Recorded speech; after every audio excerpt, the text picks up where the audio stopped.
전 세계 코로나19 확진자가 6개월 만에 1,000만 명을 넘어섰습니다.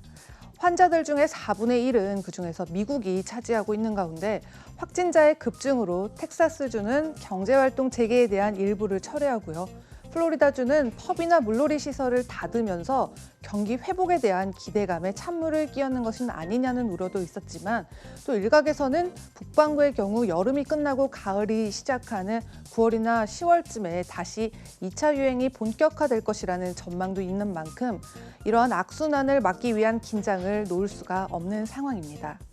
이렇듯 투자자들의 심리도 위축이 되면서 3대 지수 모두 하락세를 보였는데요.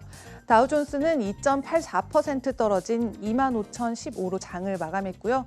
S&P 500은 2.42% 하락한 3,009선에, 나스닥은 2.59% 빠진 9,757을 각각 기록했습니다.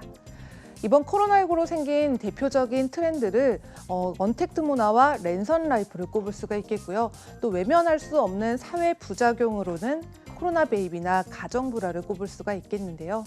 여전히 확산되고 있는 이 코로나19가 시장에 미치는 영향 외에도 이번 주에 주목해야 될 세 가지 종목을 살펴보겠습니다. 네, 첫 번째 소식은 페이스북입니다. 금요일장에서 주가는 8.32% 급락한 216.08달러에 마감을 했는데요.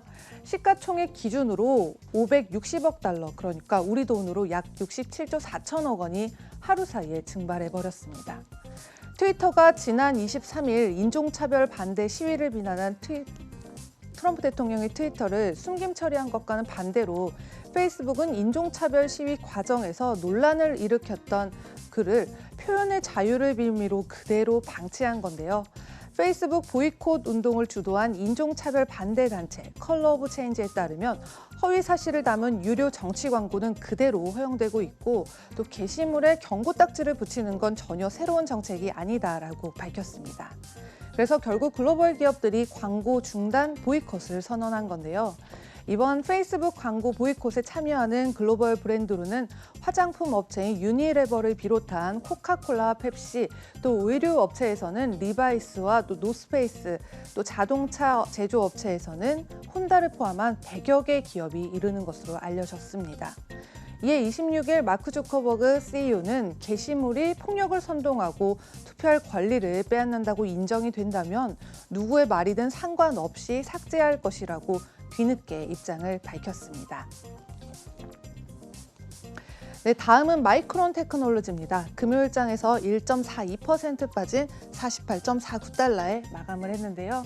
29일 오늘 장 마감 후에 실적 발표를 앞두고 있고 애널리스트들은 52억 6천만 달러와 0.75달러의 주당 순이익을 예상하고 있습니다.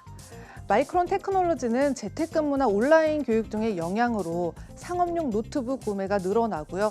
또 게임 사용이나 이커머스 등에 따른 데이터 센터용 반도체 등의 사용이 높았는데요. 실제로 마이크론 역시 임직원들의 재택근무를 지원하기 위해서 5,000대 이상의 PC를 구매하기도 했다고 전해졌습니다. 코로나19가 발생하기 전에 월스트리트는 컴퓨터 및 스마트폰 부품 시장이 성장함에 따라 수요 회복을 예측했었는데요. 하지만 4월 달 골드만삭스에 따르면 마이크론의 주식을 매수해서 중립으로 하향 조정했고요.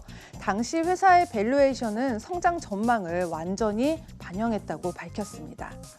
하지만 세계 경제의 대부분이 경기 침체에 직면했을 때 반도체 산업만큼은 다른 산업들에 비해서 그래도 업황이 꽤 괜찮았고요.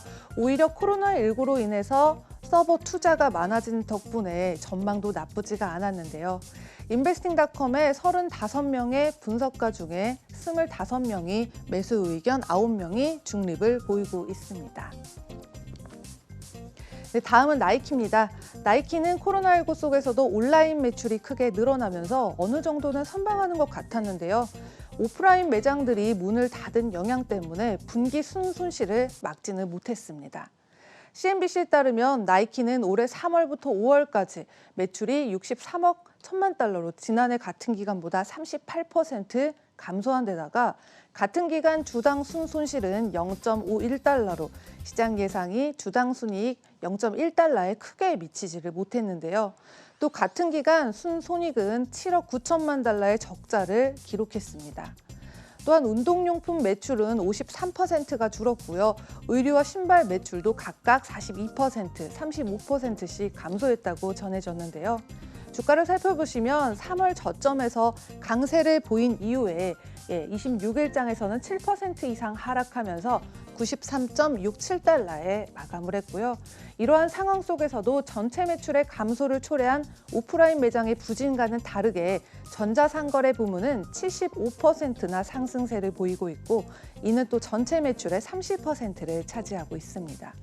그래서 코로나19에 따른 불확실성으로 2021년 실적 전망치는 공개하진 않았지만요.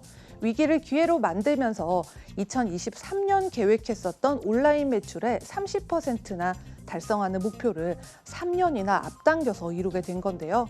인베스팅닷컴의 35명의 분석가 중 29명이 강한 매수 의견을 보이고 있습니다. 지금까지 글로벌 금융시장 심쿵 브리핑 펄스였습니다.